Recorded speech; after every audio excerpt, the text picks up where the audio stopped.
Hi everyone, it's Tarrant. And Stella here from Meeple University on the Dice Tower. Thanks for joining us. Today we'll be teaching you how to play Nightbreak, game designed by Eric Fairchild and published by Lancaster Gaming Co. We are using a prototype copy of the game, and so the rules and components may not be final. Let's get to it. In Nightbreak, players are speakers representing the day or night goddesses in the sacred ritual of convergence.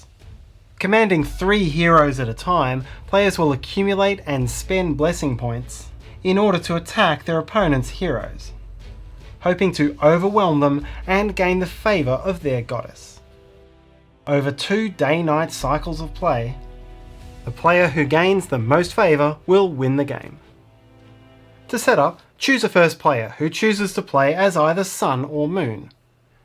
The first player chooses any 3 hero cards from their deck and lays them out in a row from left to right. With the benefit of having seen the first player's choices, the second player now does likewise. Each player's remaining 12 cards are shuffled and 6 are removed from the game at random. The remaining cards are placed alongside the heroes in battle. Assemble the time deck from the 16 time cards like so. If the Moon player is playing first, you'll have 2 dawn, midday, dusk and midnight repeating. And if Sun plays first, you'll have the same sequence but beginning with dusk. Set this near the hero area. Keep the favour cards, blessing points, damage counting dice and buff debuff tokens nearby ready for use, and you're now ready to play. Nightbreak is played in turns, starting from the first player and going back and forward until each player has taken 8 turns. A player's turn is broken into 3 phases. First is the resource phase, where players will gain blessing points, which are the main resource they'll be spending to take actions. Second is the action phase, where players will be taking actions with their heroes in order from left to right. And third is the cycle phase, where the time will advance and leftover blessing points are stored on heroes. So now let's have a look at each phase in detail. First is the resource phase, and here you will gain new blessing point tokens based on what is showing on the current time card. So here the Sun player would gain 2. If your symbol is not showing, you gain 1 blessing point. So if it were the Moon player's turn, that player would gain 1 token. This means the conditions of the time deck are going to apply quite asymmetrically to the players in the game. During daytime, the Sun player is going to get a lot of blessing points, while the Night player will get few. While this situation will reverse at nighttime. Blessing points gained during this phase are gained into the player's personal supply, and this differs from blessing points which are currently on hero cards. Blessing points in your supply are more flexible because they can be spent on any of your heroes. But blessing points on your heroes can be more powerful because there are certain actions which may only be taken from a token already here. One way or the other, it's important that you keep your supply of blessing points separate from your hero's blessing points. Next is the actions phase, and this takes place in 4 steps. Firstly, you may optionally swap the positions of any 2 of your 3 heroes in order to get them in the most strategically valuable columns. Then you'll take actions with your left hero, then actions with your center hero, and then actions with your right hero. This is from the player's perspective, so Sun would play this way and Moon would play this way. When a hero takes actions, it has 4 options. It can use its power, pray, escape, or attack. It can use any or all of these actions as many times as desired, except that it must always attack, and attacking must always be its final action.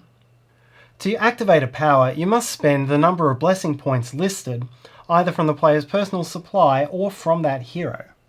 Right now, Flynn's power could not be activated, but Blair's could be, either by spending both of these or by spending these.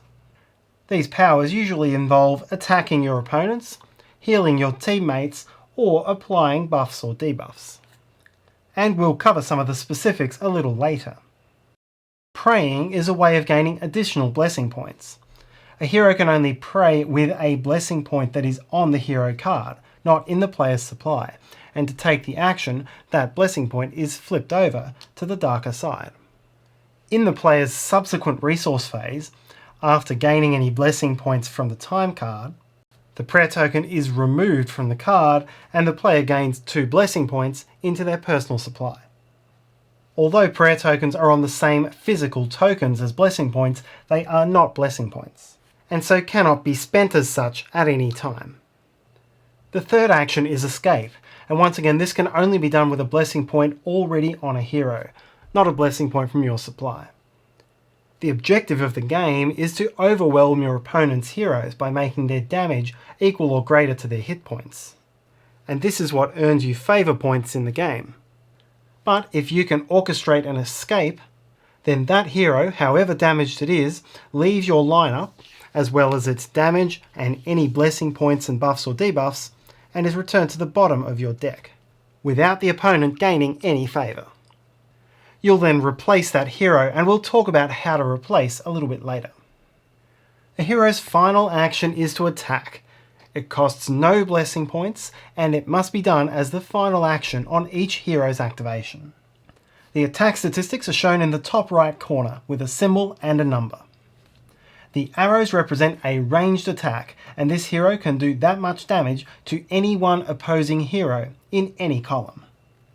Damage is tracked using the red damage dice. The sword icon represents a melee attack and does that much damage to the hero directly in front of that hero. So here it would be 2 damage in this column. The wands represent a spellcaster attack, and this must target a different column to the column containing that hero. So here 2 damage to one of these 2. If a hero's damage meets or exceeds its hit points, then that hero is overwhelmed. The opposing player gains 1 favour as a reward. Then any tokens or buffs on the overwhelmed hero are removed, and the hero is discarded and replaced.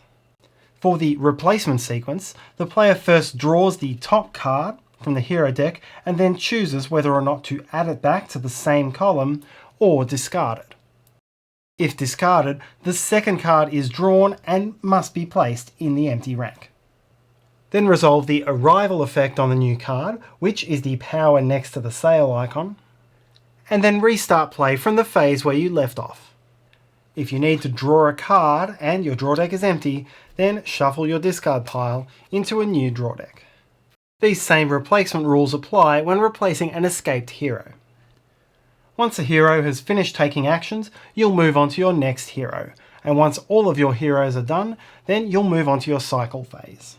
You'll discard the current time card from the game, and you cannot store blessing points in your personal supply between turns, so you'll have to allocate any that are left over to specific heroes, and a hero can hold more than 1 blessing point. Play then passes to the other player. We'll now have a look at how hero powers work. Recall first that the top power next to the sail is the arrival power, and this occurs automatically when that hero enters play, excluding at the start of the game. The lower power is the hero power, and this is activated by spending blessing points during the action phase. Many of these powers will show these triangle arrows, and these indicate the target of the certain power. Here, for example, Pyroblast deals 5 damage to the opposing hero directly in front of Ignis. Sunblade Cleave deals 3 damage directly in front of Verona, and then 3 damage either to the left or right, depending on the player's choice. This makes Verona more flexible in the middle column. Some abilities will heal rather than damage. Here, for example, you'll be healing your own hero in the column to the left. So if Verona had some damage, 3 of that could be healed by Prominence Bloom. This power then deals 3 damage to the right, but because this is in the rightmost column, there is no effect for this second part of the power. Some powers show one of the game's buff or debuff tokens in bold text. Here, for example, each enemy hero would be wounded. The buff or debuff token is placed on that hero's card, and it will remain there until that hero takes its next attack. All buffs or debuffs are removed after a hero takes its attack action. This can have some important timing effects. Say for example, if Lyra arrived during the Moon player's turn and shielded Yarok, then Yarok would have attacked and lost this buff before even getting to use it on the enemy turn. Through some abilities, it's possible for multiple heroes to be overwhelmed at once. When this happens, the active player resolves replacements, including arrival abilities, before the inactive player. If you have multiple empty ranks when it's time for you to replace, you must choose one of your slots and then resolve the replacement in that slot before you then resolve the replacement in the other one. That is, you don't get to choose where you put it after you've seen that hero's powers. After each player has taken 8 turns, the time deck will be empty and the game is over. The player who has gained the most favour cards wins.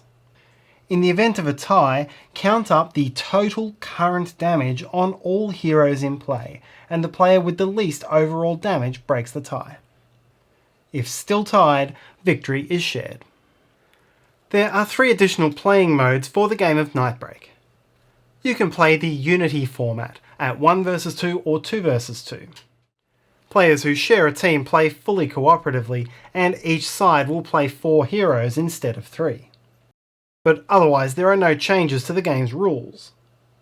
In Kingmaker mode, each player identifies one of their starting heroes as their Kingmaker, and then once that hero has been eliminated and placed in the discard pile, it may later be chosen to replace any future overwhelmed hero without having to wait for it to go through your deck. And finally, there is the Twilight mode, where players will play from a common shared deck of both the Sun and Moon heroes. This gives mixed teams, and since players are playing from a common deck and discard pile, each player could end up playing the same hero at different times in the same game. The game also comes with booster packs which will let you enjoy holofoil versions of some of the game's cards. And that's how to play Nightbreak. Check out the project page of Nightbreak. We'll put the link in the description below, so you can check it out. If you find this video useful, please help us by hitting that like button. Subscribe to the Dice Tower if you haven't already done so. And if you have any questions, comments or feedback, please leave them in the comment section below. Thanks for watching, and until next time.